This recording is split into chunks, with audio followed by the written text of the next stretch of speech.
నమస్తే, welcome to 99 TV. Red eco sport car మొన్న Hyundai i20లో డాక్టర్ ఉమర్ ఉన్ నబీ ఆయన సూసైడ్ బాంబర్ అనాలా లేకపోతే గాబరాగా పేల్చేసుకున్నాడా, ఏదైతేనే ఆత్మాహుతి దాడి అనుకున్నా సరే లేకపోతే కంగారులో పేల్చేసుకున్నా సరే 9 మంది తనతో పాటు 9 మందిని తీసుకెళ్ళిపోయాడు, అమాయకులను తీసుకెళ్ళాడు. ఏ ఇస్లామిక్ ఫండమెంటలిజం కోసం అయితే ఆయన పరితపిస్తూ ఈ ఉగ్రవాదంలోకి దిగాడో చనిపోయిన వాళ్ళు చాలా చిన్న వయసు ఉన్న ముస్లిమ్స్ కూడా ఉన్నారు. వాళ్ళు ఏం అన్యాయం చేశారు? ఒకవేళ ఈయన కోరుకున్నది ఆ ఇస్లామిక్ ఫండమెంటలిజంలో కేవలం హిందువుల్ని నాన్ ముస్లిమ్స్ని మాత్రమే చంపాలనుకుంటే ముస్లిమ్స్ కూడా చనిపోయినప్పుడు అడగటానికి డాక్టర్ ఉమర్ అందుబాటులో ఉండడు. ఎందుకంటే ప్రాణాలు గాల్లో కలిసిపోయాయి కాబట్టి. ఆయన భాషలో ఆయన జన్నత్కి వెళ్ళిపోయాడు. బట్ అమాయకుల ప్రాణాలు తీసుకెళ్లే హక్కు ఆయనకు ఎవరికి ఇచ్చారు? సరే, ఆయన ఉపయోగించింది ఆ రోజు i20 Honda i20 and suspected car ఒకటి ఉంది. అది ఎకోస్పోర్ట్ రెడ్ కలర్ కారు. దాని నెంబర్ కూడా DL10CK0458 ఫోర్డ్ కంపెనీకి చెంది. దీంట్లో ఎక్స్ప్లోజివ్స్ ఉన్నాయని పోలీసులకి ఖచ్చితమైన సమాచారం. So in the early hours ఈరోజు మొత్తానికంటే national security guards NSG team అయితే ఆ కార్ని ఫైండ్ అవుట్ చేసింది. ఎక్కడంటే ఫరీదాబాద్కి దగ్గరలో ఉన్న కందావాలి విలేజ్లో, ఆ గ్రామంలో ఒక సెక్యూర్డెడ్ ప్లేస్లో, ఎవరు చేరటానికి పెద్దగా ఇష్టపడని ప్లేస్లో అయితే కార్ని పార్క్ చేసి ఉంచారట. ఇది డాక్టర్ ఉమర్ ఉన్ నబీ కారే అనేది నిర్ధారణకు వచ్చింది. ఈ రెడ్ ఎకోస్పోర్ట్ కార్ ఫోర్డ్ కంపెనీది. సెంట్రల్ ఏజెన్సీస్ ఏమనుకుంటున్నాయంటే it may contain explosives prompting a thorough search and the cordoning of the area is a safety precaution. ఖచ్చితంగా దీంట్లో ఎక్స్ప్లోజివ్స్ ఉండి ఉంటాయి. అంత దూరంలో పెట్టాడు అంటే సో అందుకని ముందర చుట్టుపక్కల ఏరియాని ఖాళీ చేస్తున్నారు. ఖాళీ చేయించి కంప్లీట్గా ఎనర్జీ తన కంట్రోల్లోకి తీసుకున్న తర్వాత కంప్లీట్ సెర్చ్ చేస్తుంది. అది అయిన తర్వాత the vehicle which was found abandoned will be handed over to the national investigation agency. వాళ్ళు కంప్లీట్ సెర్చ్ చేసి ఒకవేళ ఏమైనా ఎక్స్ప్లోజివ్స్ ఉంటే వాటిని డీయాక్టివేట్ చేసి వాటిని అందులోంచి తీసేసి ఈ వెహికల్ని నేషనల్ ఇన్వెస్టిగేషన్ ఏజెన్సీకి అప్పచెప్తారు. ఇంకా ఏంటంటే ఫర్ ఫోరెన్సిక్ అనాలిసిస్ వాళ్ళు చేయాల్సి ఉంటుంది, NIA చేయాల్సి ఉంటుంది. ఈ రిపోర్ట్ ప్రకారం ఏంటంటే NSG has to clear it whether there is any explosives in this very car. NSG థరోగా చెక్ చేస్తుంది. మ్యాట్లు ఎత్తి చివరిగా డాష్ బోర్డులు, డిక్కీ, ఈవెన్ టైర్లు ఫిట్ చేసేప్పుడు టైర్ ఫ్రేమ్ వెనకాల ఏమైనా పెట్టారా, అండ్ ఇంజన్ బాయినెట్ ఎత్తి ఇంజన్ లోపల ఏమైనా పెట్టారా, ఇవన్నీ కూడా ఉంటాయి. ఇంత థరో లెందీ ప్రాసెస్ పూర్తయిన తర్వాత వాళ్ళు NIAకి అప్పచెప్తారు.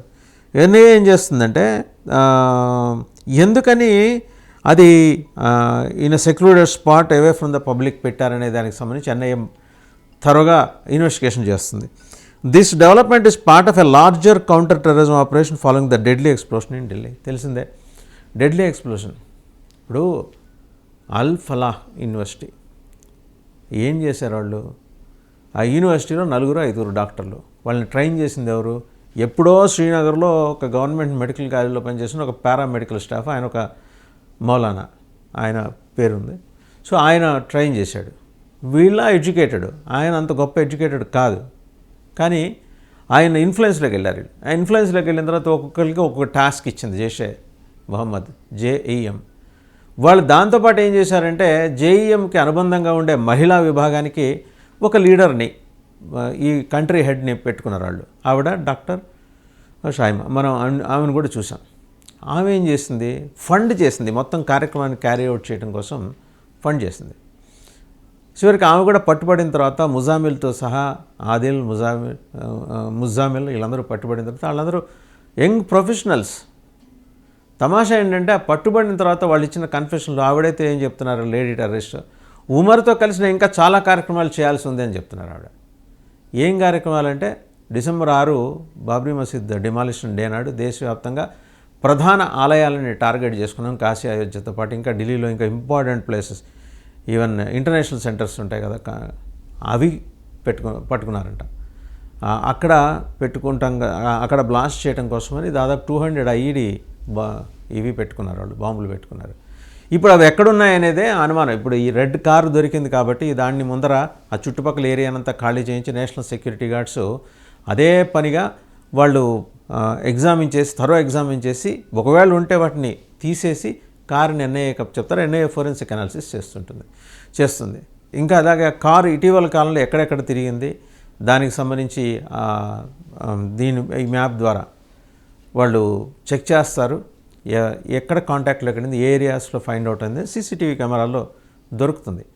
అండ్ దానికి ఆ మ్యాప్ ఉంటుంది కాబట్టి ఆ మ్యాప్ ద్వారా కూడా ఎక్కడెక్కడ తిరిగింది అనేది తెలిసింది కనుక ఆ స్పాట్ని ఐడెంటిఫై చేసి ఆ స్పాట్లో చుట్టుపక్కల అనుమానితులు ఎవరైనా ఉంటే వాళ్ళని కూడా ఎన్ఐఏ అదుపులో తీసుకుంటుంది. బహుశా ఈ ప్రాసెస్ పూర్తయ్యే లోపల కొందరు ఎస్కేప్ అవ్వచ్చు. బట్ ఎన్ఐఏ కళ్ళు కప్పి, ఆ డైగర్ కళ్ళు కప్పి అయితే ఎవరు ఖచ్చితంగా తప్పించుకోలేరు. అలా తప్పించుకునే ప్రయత్నం చేసే కంగారులో ఆ రోజు డాక్టర్ ఉమార్ కారులో తను పేల్ చేసుకున్నాడు. ఆత్మాహుతి అంటారా, లేకపోతే వెనకాల ఉన్న ఎక్స్ప్లోజివ్స్ని పేల్ చేశాడు. ప్రాపర్గా పేల్చకపోవటం వల్ల దాని తీవ్రత అక్కడితో ఆగిపోయింది. లేకపోతే దాని పరిధి చాలా విస్తృతంగా ఉండుండేదనే ఒక అభిప్రాయాన్ని కూడా ఎక్స్పర్ట్స్ వ్యక్తం చేస్తున్నారు. ఏమైతేనే రెండో కారు దొరికింది. ఆ రెండో కారు కూడా డాక్టర్ ఉమన్ ఉన్నవి. ప్రాథమికంగా అది ఎవరి పేరున ఉంది, అక్కడి నుంచి వీళ్ళ దగ్గరికి ఎలా వచ్చింది, these are all the things. ఇవన్నీ కూడా ఫైండ్ అవుట్ చేసి ఖచ్చితంగా ఇంకా ఏమన్నా లోతుల్లోకి వెళ్ళి ఫర్దర్గా ఎవరైనా హిడెన్గా ఉండి ఇంకా ఆపరేషన్స్కి వీళ్ళు సహకరిస్తున్నారో ఆ వివరాలన్నీ కూడా ఎన్ఎస్జీ, ఎన్ఐఏ ఇద్దరూ సేకరిస్తారు.